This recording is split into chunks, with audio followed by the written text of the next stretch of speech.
programa patrocinat per CaixaBank i Saba Aparcaments. Generosament. Si una persona surt d'un punt A per un camí difícil i una altra surt d'un punt B per un camí més còmode, es trobaran? Acompanyem persones en situació vulnerable des de la infància fins al final de la vida. Perquè nosaltres no creiem en les coincidències, creiem en les oportunitats. Fundació La Caixa. Només és progrés si progressem tots.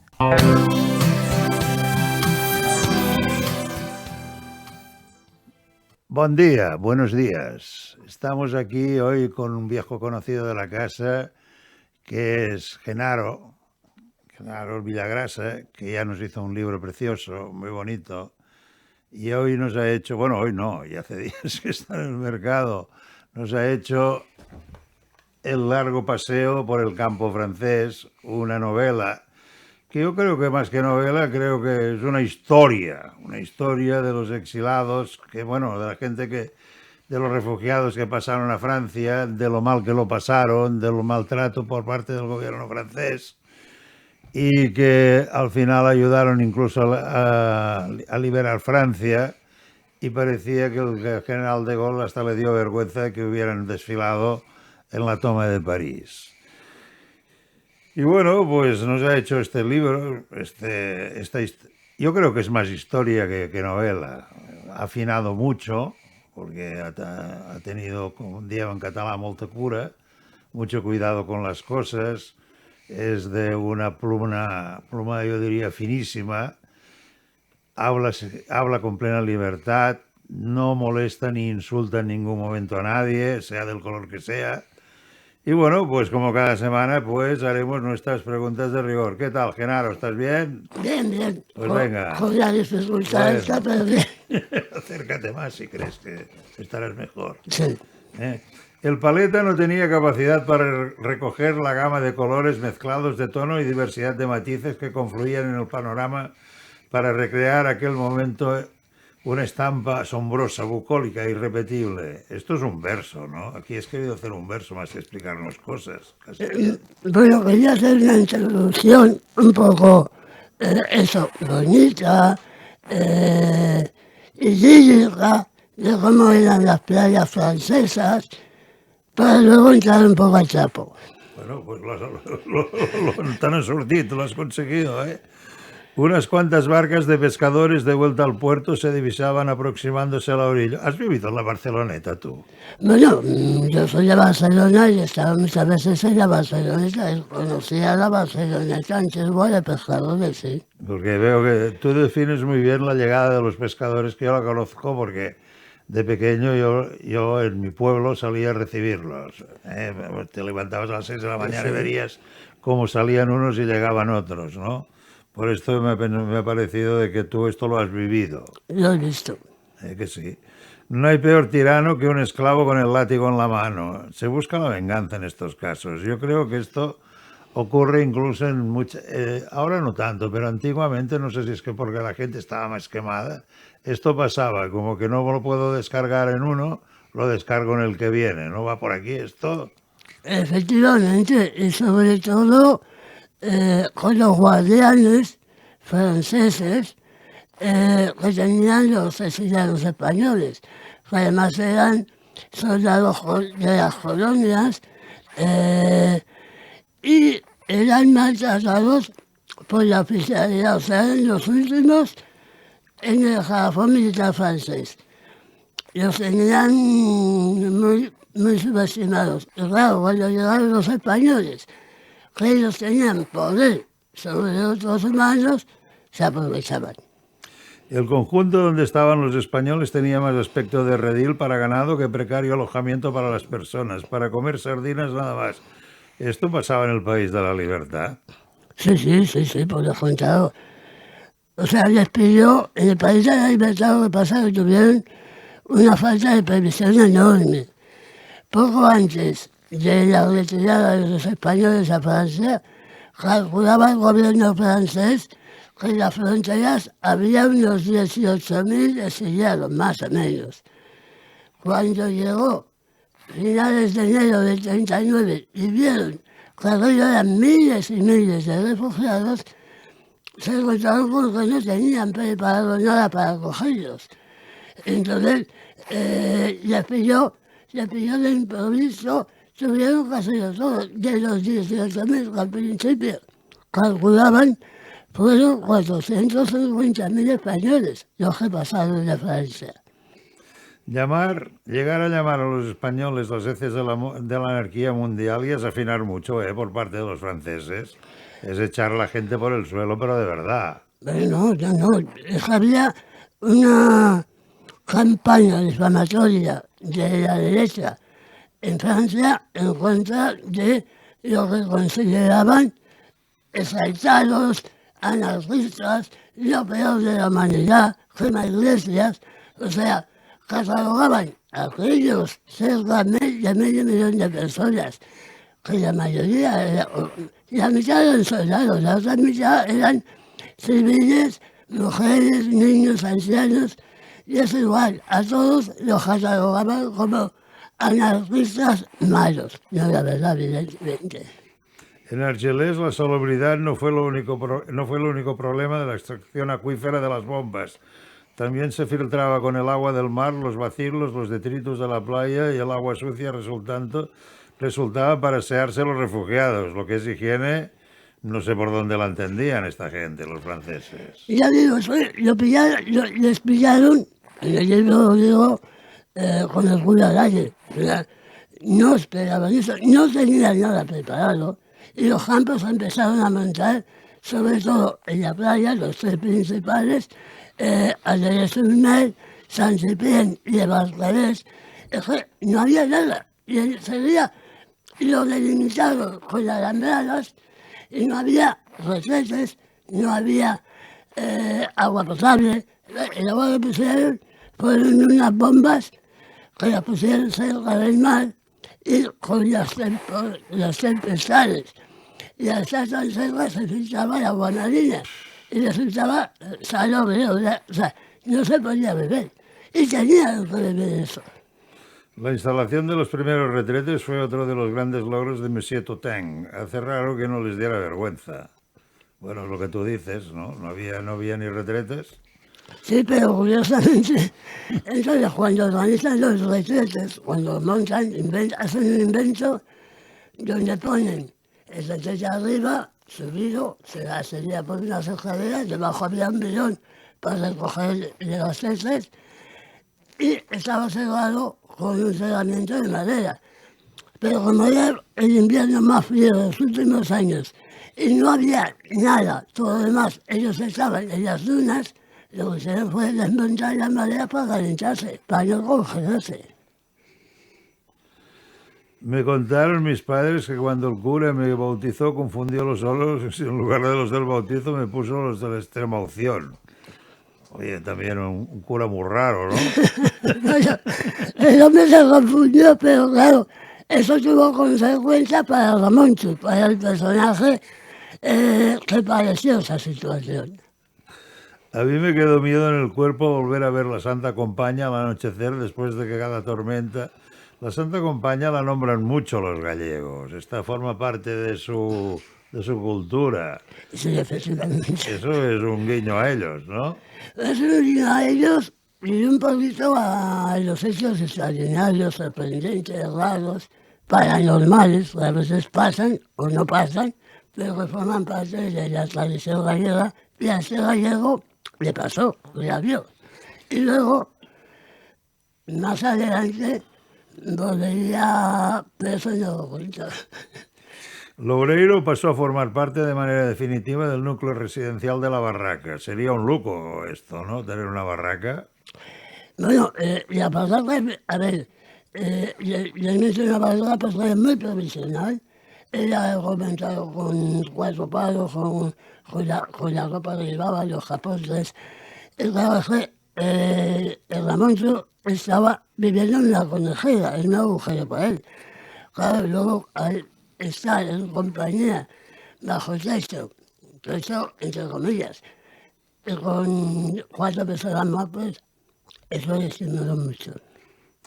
Hasta en la desgracia tenemos clases. Parece ser que sí, porque todavía dura. O sea, las clases son y serán siempre, ¿no? desgraciadamente pasaba. O sea, después de los tragos, de sellarse, de saber que van a perder la guerra, porque ya tenían medio perdida, casi perdida, todavía seguían enfrentándose las izquierdas comunistas con el PUM, con la CNT también, yo sé, en fin, que seguían todavía compartiendo peleas en lugar de ser solidarios ante la desgracia. Desgraciadamente es así. Julián no había entendido ni papa de la bronca que estaba echando el gendarme. Le había caído un marrón por excederse. O sea, estos también abusaban, ¿no? Los gendarmes por menos de 2 reales. No, por lo contrario, ahí el gendarme, agente, el que no tenía graduación, mandaba sobre los oficiales españoles. O sea, ahí era lo que mandaban, y punto. El piojo más grande, quien pillaba la merluza más gorda en el menor de los tiempos posibles. Vaya deportes, ¿no? No había otro. Se distraían con lo que podían. De todas maneras, también había deportes clásicos, el fútbol, boxeo, peleas de boxeo, jugaban al ajedrez, o sea, también había cosas normales, por decirlo así. Alegrías y pesares vendrán sin que los buscares, comentó Diego. Los falangistas de su servicio exterior que mediante un altavoz recorrían los campos proclamando las bondades del régimen. ¿Y esto se lo dejaban hacer los franceses? Sí, pero además primero, porque antes de acabar la guerra ya incluso el gobierno francés y el gobierno inglés habían dado el visto bueno a Franco, a la España nacional. Sí. Y luego les interesaba que se puedan retornar a España cuantos más exiliados, cuantos más españoles posible, mejor. De hecho, en teoría era voluntario. Además, nada más cruzar la frontera decían a Lebolú para Francia y luego a España, o sea, para España. Y a muchos, siendo el retorno voluntario, a muchos los obligaron. Y ahora es una amenaza constante. Como te portes mal, te vas para España. Ya. O sea, que se autorizaron a que la falange fuera por los campos con un camión, con un gran megáfono, diciendo las bondades del régimen, de que no les pasaría nada, de que vuelva a la patria te necesita, etcétera, etcétera. Petén y Lequerica estaban gestionando el tema del retorno a España de los exiliados. Uno más interés que otro. Esto es un poco peligroso, ¿no? Sí, pues lo decía, porque Franco le eran indiferentes de los exiliados. Sin embargo, a Petén le molestaba a la grande Francia le molestaba a los exiliados. Y lo que buscaban era eso. Ellos tenían más interés en revolver a los españoles que Franco. No deja de ser curioso bautizar un habitáculo con el nombre de Guernica. Esto, desde luego, das en el clavo, ¿eh? En el país de la libertad estaba prohibida la exaltación política. ¿Esto por qué? Bueno, porque no los consideraban prisioneros políticos. Entonces eran, y además aunque los consideraran, nadie en su país no querían que hubiera, por lo que decimos, ya los catalogaban de radicales de extrema izquierda, solo faltaba para ellos, según su visión, que sin más dejaran hacer política, totalmente prohibido con pena de cárcel. Hablas de un campo de 649 barracones con que al final contaba como un verdadero pueblo. 649 barracones son... ¿A cuánta gente cabía en un barracón? Pues depende, ahora no me acuerdo de memoria, en el libro no me acuerdo cuántos habían, pero podían coger muchos. 50 personas por barracón tranquilamente, ¿no? Como mínimo, no sé si eran 75, 80, no me acuerdo cuántos de memoria, pero ya desde luego, además se saturaron enseguida. Había, si no recuerdo mal, en el mes 100.000. 100.000, y de ahí los otros tantos, 80.000, 40.000 en Barcales, que era más pequeño, en San Cipriano 80.000. O sea, había mucho hacinamiento. La picaresca sale con samaniego y los listillos mantener las ratas en cautividad que criaban y así obtener el premio. Es muy agudo esto, ¿no? O sea, el que traiga la rata más grande gana el premio. ¿Qué daban por premio tú para criar una plaga? Pues no es una broma. Cada 5 ratones cogidos eran barriles de tabaco. Ajá. O sea que eso decían, vamos a ver de qué manera tenemos trabajo gratis.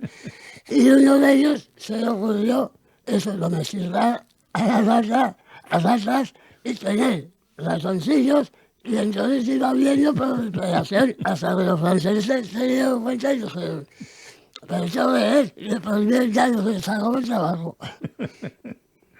La necesidad todo lo inventa, al igual que el hambre que hace más lista a la gente. Esto ha sido siempre. Sí. Es curioso que Pierre Margall recurriera a la censura para cambiar un nombre, que creí que no lo había en aquel entonces, excepción hecha del índice eclesiástico, que llegaron a hacer el ridículo más de las veces. Pero creía que con Pierre Margall censura no había. Bueno, estamos hablando del franquismo, estamos hablando de que cuando los nacionales entraron en Barcelona cambiaron gran parte de la nomenclatura. Y evidentemente si el barrio se llamaba Barón de Viver, que era el alcalde con Primo de Rivera durante la dictadura, y luego la República le puso Pierre Margall, era demasiado progresista y volvieron al antiguo nombre. Dios escribe recto con renglones retorcidos. El diablo curva con renglones retorcidos. ¿Por qué lo dices esto? Hombre, lo digo porque, a ver, el padre, Fortunato, un cabeza de familia, de una familia obrera, está en la cárcel. El hijo, que ha sido soldadito, porque era la quinta del biberón republicano, capturado, vendido, y luego venir a hacer a mí, que era lo que hacía con los republicanos. Y que le toque hacer guardia en la prisión novela donde está su padre, pues parece una jugarreta del diablo. Ya. Las fotografías del caudillo de José Antonio I de Rivera eran obligatorias en las aulas, igual que el crucifijo de la Purísima. ¿Esto qué lo pones? Porque también alguien los quería poner en los barracones o qué? ¿Por qué haces esta referencia? No, pero eso es en la... Eso pasa en España. No, esto ya lo sé que pasaba aquí. Pero hago una referencia porque el colegio de Barón de Viver estaba cerrado porque pertenecía a Santa Coloma y no había dinero, no tenía dinero el Ayuntamiento de Santa Coloma para pagar los maestros, estuvo cerrado mucho tiempo. Y entonces a los civiles de Santa Coloma, del Ayuntamiento Provisional, la gestora, se les ocurrió que había que adecuarlos al régimen, poniendo los retratos y a la iglesia, libremente, ahí tenía que estar. La delegación de abastos encargada de seleccionar los productos a distribuir de escasa variedad, insuficiente cantidad y poca regularidad. O sea, se pasaba un hambre del copón, ¿no? Muchísima, y además, a ver, afortunadamente mi generación no ha vivido posteriormente, pero sí es cierto que ya más que mis padres que ya son inmigrantes y los abuelos, lo pasaban muy mal después de la guerra. Estaban peor. Añoraban los tiempos de escasez de la guerra, del hambre que había en la posguerra, en la inmediata posguerra. Damián tenía el poder de los mediocres, no lo conocía el poder de los mediocres. Debe haber mucho, porque hay mucha mediocridad. Pues sí, además se acostumbran a ser muy prepotentes, esos que no son nada y llevan un cierto grado de mando, utilizan ese mando de manera tiránica en muchos casos. Hablas del matalaúva y dejas de lado los mataquintos. Mira que eran malos. Yo logré fumar uno que salieron en mi casa, los encontré, que debía ser de mi abuelo o de mi padre. Sí, pero antes de los mataquintos se hacían los cigarros con hierbas, con cosas que pillaban por ahí. Que no eran tabaco. Que no eran tabaco. No perjudicaba, A mí lo fumaban. pero no perjudicaban estos. Para rizar el rizo se manchó sin querer la camisa con la yema de un huevo frito, dando a entender a todo el mundo que en su casa se comía huevo. Un poco retorcido, llegar a mancharse la camisa. Sí, además como era un pretencioso y le gustaba aparentar o dar a conocer a los demás que era alguien, pues con esa mancha disimulada, pues hacía como que en su casa se comía bien. Le faltó tiempo al chafardero para dirigirse a la barbería de Facundo Montes, el adivino, con el propósito de rajar la pareja. Ocurre mucho en las pequeñas comunidades estas cosas. Bueno, ese barrio de Casas Baratas era y es, ahora menos claro, pero era como un pueblo. Entonces pasaba lo que pasa en los pueblos. A pesar de que había poco dinero, el vicio es el vicio. El vicio es el vicio y se habían reanudado las carreras de galgos que ahora han desaparecido. Yo no sé por qué las quitaron las carreras de galgos, pero yo las había visto. Sí, mi padre también. También iba al canódromo de San Andrés a ver las carreras de galgos. Y al hombre le gustaba el charrillo. Yo tampoco lo he visto. Yo sí que he visto, la entrada era libre. Sí. Tendríamos 20 años, una cosa así. Franco, un caudillo de España por la gracia de Dios. De esto se encargaría él personalmente, ¿no? De ponerse la gracia de Dios. Pero, sí, y de que esa gracia de Dios durara mucho también. El Patronato Municipal de la Vivienda tuvo una ardua tarea de revisar los contratos. Te aseguro que luego le daba igual. Ahora creo que va bien, pero yo me acuerdo que con los pisos del patronato municipal de la vivienda se los pasaban de unos a otros, se cambiaban solamente el número de cuenta para pagar. Había mucha piratería en aquel entonces. Supongo que era la falta de vivienda también, Claro. pero cuando yo lo vi no había tanta falta de vivienda. Hay quien lo consigue todo. Celestino ya tenía una patita dentro del funcionariado. Este iba detrás de ser funcionario, ¿no? Nos hemos colado en el cuarto donde el cura guarda los trastos y hemos podido echar uno rápido. ¿Cómo se te ocurrió esto? Porque es divertido, ¿eh? Hombre, de alguna manera, este hombre, que tiene el apodo de patas largas, el hombre pues tenía necesidades. Él estaba soltero, estaban divididos. El campo de San Cipriano estaba dividido en 4 zonas. La de los soldados, la de las familias, la de los artistas y la de las mujeres. Entonces procuraba ir al encuentro de las mujeres. Y donde se podía haber un acercamiento, donde no había esas divisiones del campo de concentración, en la iglesia. En la iglesia el cura permitía, después del oficio, que los padres y las mujeres y los hijos que estaban separados pudieran juntarse en la iglesia y hacer besitos y todo eso, besito Castro, ¿eh? Y entonces aprovechó este hombre para ir con una moza a un sitio escondido, aprovechando que se había producido un follón. Si es que a la primera de cambio se quedan preñadas, esto era normal por la mala alimentación que había. Bueno, y tampoco se había métodos anticonceptivos, tampoco había... No había nada. No había cultura sexual, no había nada, entonces, claro. No, pero cuando la mujer está hambrienta, cuando se pasa hambre, el cuerpo coge el nutritivo que le viene. También, No es broma, lo explico un médico. Sí. Con la Jare se dice que Indalecio Prieto se puso dinero en el bolsillo y hay que estar agradecido a Chile gracias a Pablo Neruda.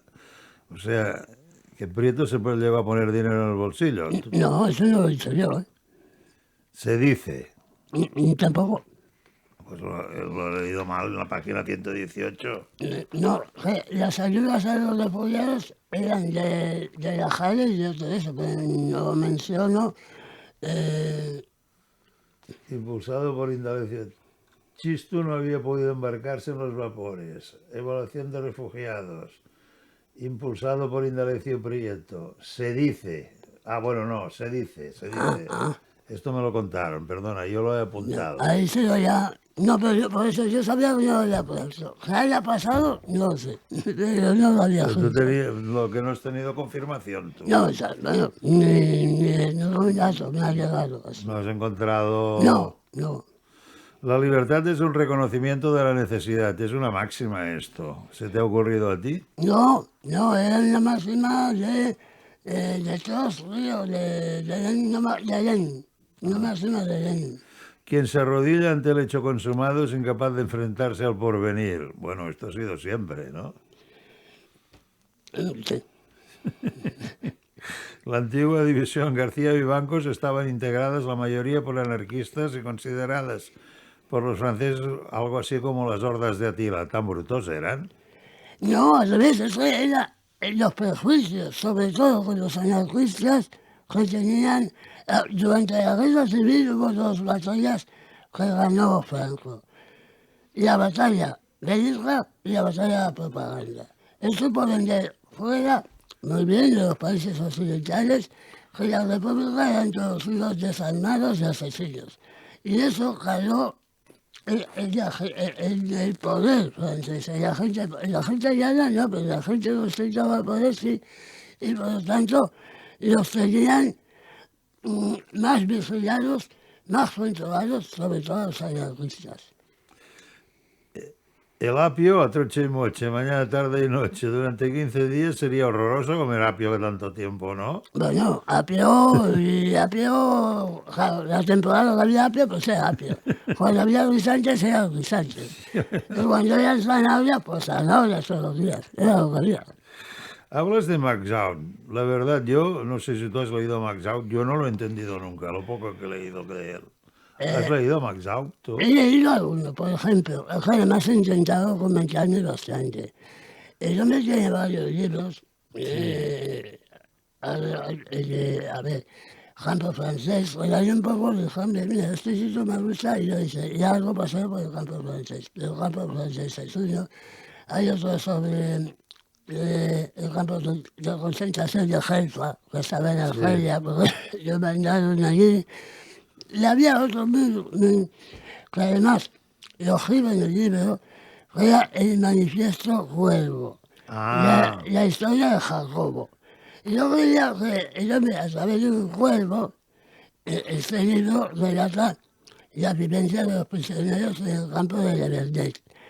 Y yo creía que la ficción se había inventado ese cuervo y a través de él contaba la vivencia del campo. Y resulta que luego he leído, he comprobado, me han afirmado que el cuervo Jacobo existió.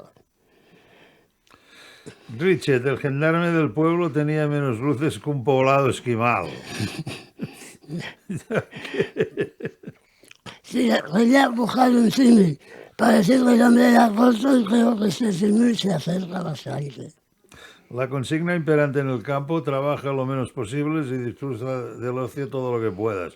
Pero ya me contarás tú qué ocio habría en aquel campo. Hombre, no había ocio, pero desde luego lo que no querían era trabajar, desllamarse para sobrevivir. Entonces lo que buscaban era trabajar lo menos posible. Estaba cercano el Día de los Trabajadores, pero ellos se habían cogido a la fiesta por anticipado. Sí, ya veo que las ganas de trabajar lo iban mucho con ellos, ¿no? Generales más modernistas, como Charles de Gaulle, que propugnaban la inversión en armamento pesado, tanques y aeronaves. O sea, será de aquí que se desarrolló el parque logístico, logístico, ya lo digo bien, militar de Francia, porque tienen camiones, tienen de todos los franceses. Pero eso fue posteriormente. Esto fue Porque ahí posteriormente. perdió el enfrentamiento con los conservadores militares, con el generalato conservador, que todavía estaban anclados en la Gran Guerra. El generalato decía que haciendo la línea Maginot los alemanes no pasaban. O sea, una guerra estática de trincheras como la Primera Guerra Mundial. mientras que llegó lo que decía, estás equivocados, aquí hace falta aviones, tanques, hace falta material moderno.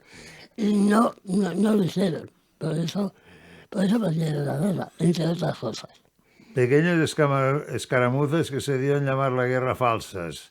Yo conocía episodios de falsa bandera, pero de guerra falsa no había conocido ninguna. Bueno, lo bautizaron ellos, no yo, ¿eh? O sea, los historiadores, y en aquella época también se conoció como guerra falsa. Estando declarada la guerra, no había grandes enfrentamientos entre Alemania y Francia al principio, porque no les interesaba, Hitler tenía otros objetivos en el oeste, y antes consiguió esos objetivos y luego se acabó la guerra falsa y empezó la guerra de verdad. Francia es una nación de acogida que respeta y garantiza el derecho de asilo. En aquel tiempo había que ponerlo un poco en duda, ¿no? Por lo que las barbaridades que has llegado a contar. Si no recuerdo mal, eso lo dice el comandante del campo de concentración, cuando decían que había que mandar a prisioneros, a alemanes y austriacos, había que llevárselos a Alemania porque los reclamaba, y él decía, aquí Francia es un país de acogida y no vamos a entregar a nadie. Lo destituyeron. Luis Ignacio Rodríguez, si había algo por encima de su ideología era su bragueta. Esto es muy corriente, ¿no? Ha sido todos los tiempos, por lo que veo. Bueno, sí, además era un elemento muy mujeriego. Captura de Manuel Azaña con agentes de la Falange por orden del embajador de Lequerica y de Ramón Serrano Suña. Extraña un poco esto por parte de Lequerica. No, en absoluto. El objetivo de Lequerica y de Serrano Suñer era coger a los dirigentes republicanos que estaban exiliados en Francia. Y la presa mayor era Azaña. Iban a por él. Y además, murió, yo me relato ahí, pero además fue cierto, a puertas de que lo detuvieran, agentes de Falange y de la Gestapo. San Jerónimo de la Murta era un antiguo monasterio ubicado en el término municipal de Badalona, ahora estaba de nuevo abandonado y en un estado lamentable, pero seguía conservado su encanto proporcionado por la naturaleza de su entorno en plena Sierra de la Marina. Conozco personalmente al vicario, está totalmente reconstruido hoy en día, ¿lo sabías? Hombre, evidentemente, si lo tenemos allá. Lo tienes allá, tú. Cerrado donde vivo, y es muy bonito, y es precioso, lindo de ver, y un entorno precioso, pero en aquella época había pasado por muchas fases, incluso fue un hotel o residencia para gente rica antes de la guerra. Y luego, claro, durante la guerra se destrozó todo. En aquellos tiempos de pobreza, otro negocio al alza en general y en el barrio en particular era el del vidente. O sea, ¿tú has conocido a muchos videntes? Porque tú me parece que eres más joven que yo, no sé por qué. Bueno, pero soy más joven, pero son los videntes que no haya conocido a videntes. He conocido a videntes por curiosidad, por aquellas cosas, pero además, ahora no se da tanto, pero en aquella época se daba mucho, los videntes, los adivinadores del futuro, los regulaban los impositores de manos, todo eso, Sí. los curanderos, había muchos curanderos. Todo eso también lo reflejo en el libro, porque era la época donde, además, en el libro pasa, en el barrio pasa, como no había médico, aquí iban a una curandera. José Per Martín, jefe del Servicio Nacional de Enseñanza Superior Media del Ministerio de Educación, que las mujeres que hicieran el bachillerato y fueran a la universidad deberían ser la excepción y de que su destino debía ser el hogar. ¿Cómo se podían llegar a decir estas burradas? Bueno, además las decía coherentemente con el régimen. El régimen era misógino, el régimen no daba posibilidades a esa mujer de emanciparse, de estudiar o de ser algo más que la esposa. Por eso era minoritaria, las mujeres que podían acceder a carreras. Señoritas de la Caridad o señoritas de la Conferencia por estar encuadradas en la sección femenina de la Conferencia de San Vicente de Paúl. Aquí veo, la conferencia de San Vicente de Paúl era anterior a estas tías de la sección femenina. O sea, ¿qué cogieron? ¿Las hicieron con los archivos y las cosas de San Vicente? ¿O no lo sabes esto? Yo sé que eran, porque en la documentación me salía que por lo menos era una sección escrita eso, a la conferencia de San Vicente. ¿Cuándo o cómo evolucionó? No lo sé, No lo eso sabes. no lo sé. No, es que veo que eres muy curioso y llegas al final de las cosas. Procuro, pero claro, de manera un poco, cosas que tampoco me interesaban mucho, eso. Ya, bueno, Desarrollarlo tampoco me... Pero que estaban ahí, que eran la señorita de la conferencia, era como los conocían en el barrio. En tiempos de la República se instalaban dos carpas, una de derechas y otra de izquierdas. Parece la Feria de Abril esto. Ahora es una grande y libre para mear y no chargota, tú. A ver, en la Feria también de Abril de Sevilla hay las carpas de uno y las carpas de los otros, ¿eh? Y no te metas en una si no te han invitado. Sí, pero... Pero esto lo he visto ahora, ¿eh? No, No ya. antes de la guerra, ¿eh? Primero porque no estaba y segundo. Sí, pero por ejemplo eso pasaba en Santa Roma, como había como siempre hay los bandos, entonces la Liga tenía su carpa y la Escuela Republicana, por el otro bando tenía la suya. Ya. Entonces eso funcionaba así antes de la guerra. Después de la guerra, soy yo que yo digo, se montó una, pero grande y libre, o sea... Poca letra y mucha acción directa. A este le había dado por la literatura y la poesía. Lo que dijeron que no le servía para nada, aporta le servía para conquistar a Amparito.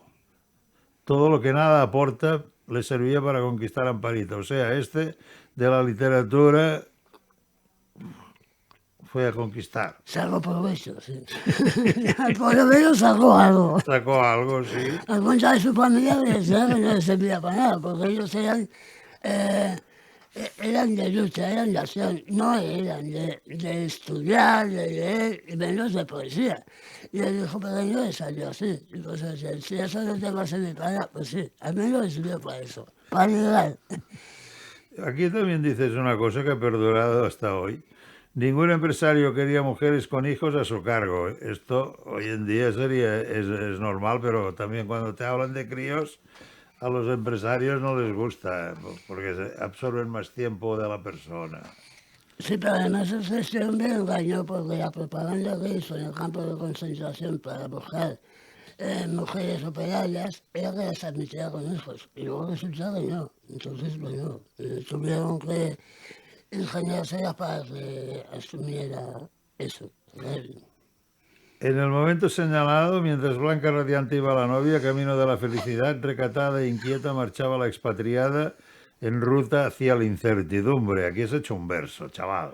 Pero yo, realmente yo soy de versos, pero a veces salen. No, te ha salido, ¿eh? Que no. Pero pues ya está bien.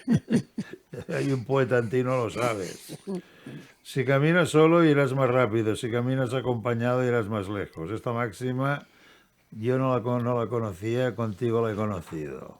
Pues, madre, Gran cantidad de confidentes que había en Perpiñán y los agentes franquistas cabibajos en la delegación de la Falange. Estos tíos pusieron una delegación en Perpiñán, los de la Falange. y tanto, y tanto. Es más, Perpiñán era un hervidero de espías. Y como estaba ya autorizada por el gobierno francés, el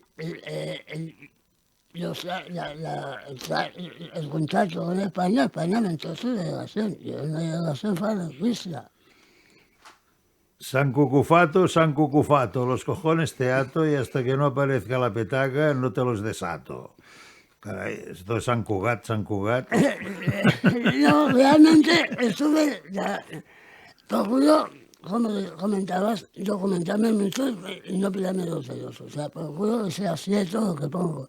Y eso era una más, o sea, las personas mayores a mí me hizo mucha gracia. A mí también. De verdad me hizo mucha gracia, por eso la he puesto. La cotidiana y matutina barrecha de moscatel y anís en la taberna del Mariano. Esto yo lo he visto ya de jovencito he visto a primeras horas de la mañana a gente tomarse esto, tú. Sí, yo también lo he vivido, y sí, eso, claro. Yo me tomo esto y me tienen que ingresar. Han cambiado los tiempos, soy un joven pediría eso. Y nosotros ya hace mucho tiempo que no hemos dejado... Esto no lo veo. No es habitual. No es lo habitual. Pero en sus tiempos sí. Las manos ociosas son el taller del diablo. ¿Dónde lo has oído esto? No, ya digo, que dentro de la documentación me gusta eso, ver cómo los refranes me gustan mucho y también indago para ver cómo puedo poner un refrán en una situación concreta. Y es verdad que yo trabajo, que la idea normalmente no va por buen camino. Veo que eres muy irónico a lo largo de todo el libro por no despreciar a tan ilustre personaje. Consiguieron que la enciclopedia Espasa y el diccionario enciclopédico Salvat en aquel tiempo estaban bien, pero ahora molestan en las casas. Ocupan mucho, pero allí solucionaron un gran problema. Sí, por los junteros, claro. Por los críos y para la gente que quería saber alguna cosa más. Evidentemente. Hilatures Fabra y Costa, que deben ser hilatures Fabra y Coats, ¿no? No, yo digo Fabra y Coats. Entonces aquí yo he leído Fabra y Costa. No, pero yo le hago mal. Porque la conozco mucho y vamos a ver, o se me ha pasado a mí, pero lo dudo, ¿eh?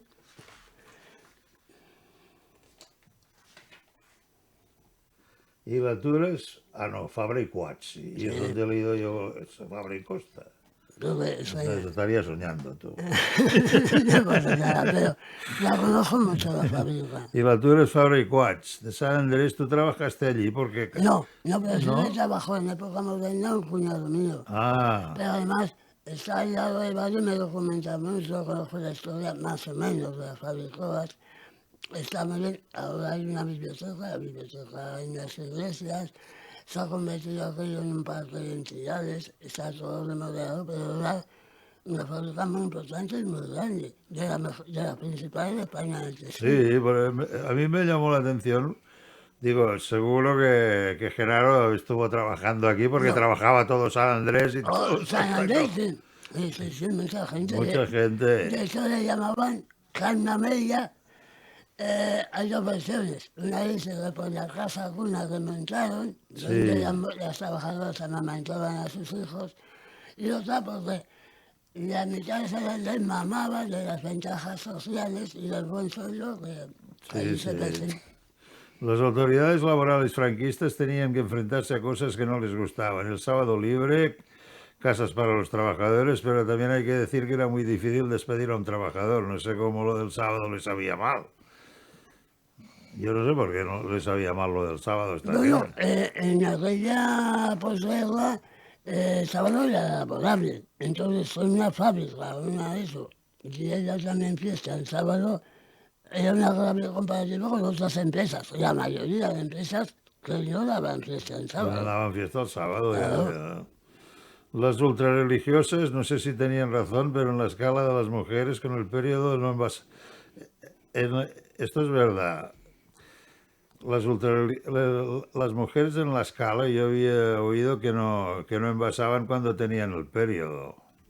Y aquí tú haces una referencia a esto. Con las ultrarreligiosas no sé si tenían razón, pero decían que salían mal. Sí, eso es lo que... Eso era el dicho que para la protagonista era una simple superstición. No creían en eso. Más superstición.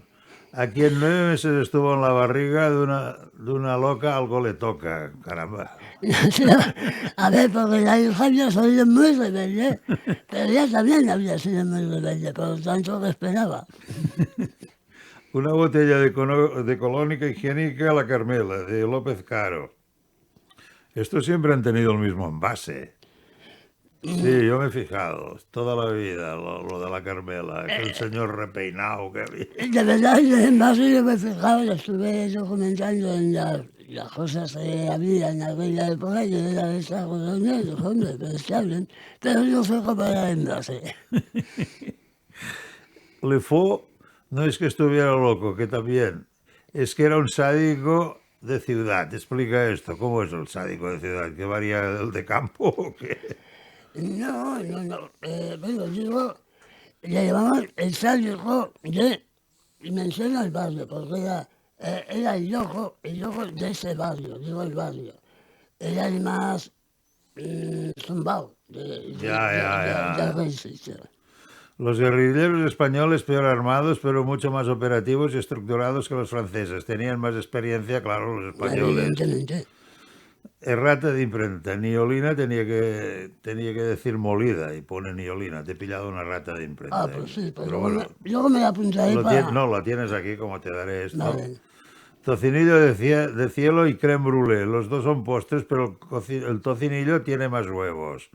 Esto también es divertido. Sí, porque ya, por lo que acabas de decir, se notaba la experiencia de los guerrilleros españoles en lugar de los mazos franceses, que eran muchas veces jóvenes, se tiraban al monte, y claro, había una gran diferencia en cuanto al valor, en cuanto al conocimiento bélico de los guerrilleros españoles. Por eso decía, la mujer le decía a su marido, es que son más o menos iguales. Y dice, no. O sea, hay que diferenciar los españoles de los franceses. Teníamos que defender nuestra libertad con las armas para no acabar siendo esclavos. Bueno, esto sería en el maquis, diríamos, ¿no? Foix quedó definitivamente liberada gracias sobre todo a los españoles y esto porque no sé, a los franceses se lo callan todo, lo referente a... Durante muchísimos años. Y además eso lo puso en boga, creo que al principio lo has dicho, y además con mucho sentido, realmente, De Gaulle. De Gaulle, cuando ya se acercaba la victoria, quiso capitalizar la resistencia y la liberación de Francia por los propios franceses, cuando no es cierto. No es cierto, O en sea, absoluto. uno de los principales escritores franceses, me va a mirar porque Robert Gilliat escribió Combatientes en la sombra, que es un trozo de más de 500 hojas, y cada hoja es un malemán de datos, cada hoja.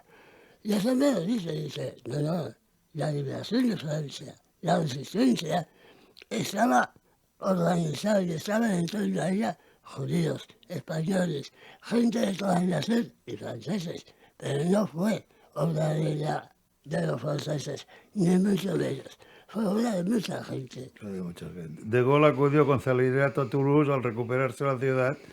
Tenía además el defecto acentuado del chauvinismo. Bueno, esto lo ha contagiado. Por eso digo que a partir de ahí, él empezó a vender que el pueblo francés había liberado Francia. Es más, ni siquiera hablaba mucho de los americanos, que fueron verdaderamente los que propiciaron la toma de Francia, la expulsión de los alemanes. ¿Qué hacen todos estos españoles desfilando con las fuerzas francesas libres? Para él la liberación del país venía de lo heroico que era el pueblo francés, pero de esto tampoco se hablaba. No, durante muchos años. Es más, en ese meeting que yo, el meeting que yo en París, al liberar París, hay una frase que recoge muy bien una historiadora, que es Evelyn Escrida, cuando habló, hizo un libro muy bueno de la 9, la compañía, la novela compañía, bautizado como la 9, donde les dice a la gente, a los guerrilleros que habían sido una parte muy importante de la liberación francesa, les dice, bueno, y ahora os integráis en el ejército que está bajeando, os vais a vuestra casa. Yeah. Les Arenes celebraron corridas de toros desde mediados del siglo XX. Los españoles tendremos que ir allí pronto a ver los toros, porque aquí no los dejan hacer. Es muy bonita la plaza de toros. Yo estaba allí y la he visto por fuera, es muy bonita. Operación Reconquista era algo mejor que la República. Si como el cuento de la lechera, de verdad había alguien que se lo creyera. ¿Tú te lo crees, lo de la Operación Reconquista? Hombre, la Operación Reconquista evidentemente existió. Y evidentemente fue una metedura de pata muy grande del Partido Comunista. En Francia eran los dominantes en las agrupaciones de guerrilleros españoles y el delegado y representante en Francia del Partido Comunista de España, Jesús Monzón, había estado en España mirando la situación para una posible invasión, para una posible incursión de los guerrilleros. Ya estaba Francia prácticamente liberada y dijeron, ahora vamos a liberar a España.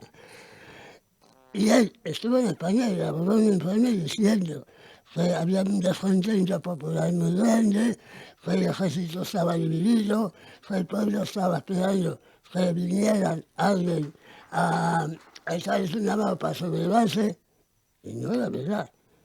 Y de ahí el desastre se ocasionaron al intentar invadir el Valle de Arán y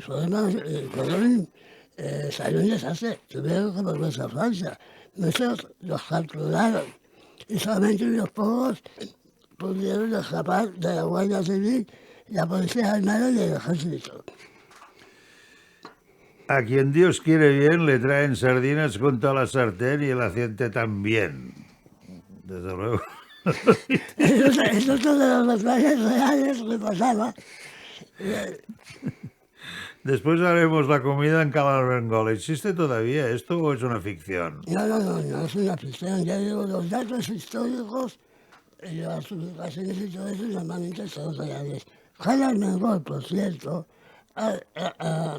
un hermano mío se llevó sus 50 cumpleaños hace, no sé, 10 o 15 años. Pero ahora no. O sea, hace unos cuantos años, no sé cuántos, sino que se cerró. Ah, se cerró. Sí. Bueno, pues muy bien, hasta aquí. Es una novela muy bien documentada sobre lo que fue el principio del exilio para muchos españoles que fueron a parar a los campos de concentración franceses, con muchas gotas de humor y un claro reconocimiento de lo que está escrito. Leer Largo paseo por el campo francés de Género Villagrás Alcaide, ediciones Punto Rojo. És fantàstico! Si una persona surt d'un punt A per un camí difícil i una altra surt d'un punt B per un camí més còmode, es trobaran? Acompanyem persones en situació vulnerable des de la infància fins al final de la vida. Perquè nosaltres no creiem en les coincidències, creiem en les oportunitats. Fundació La Caixa. Només és progrés si progressem tots.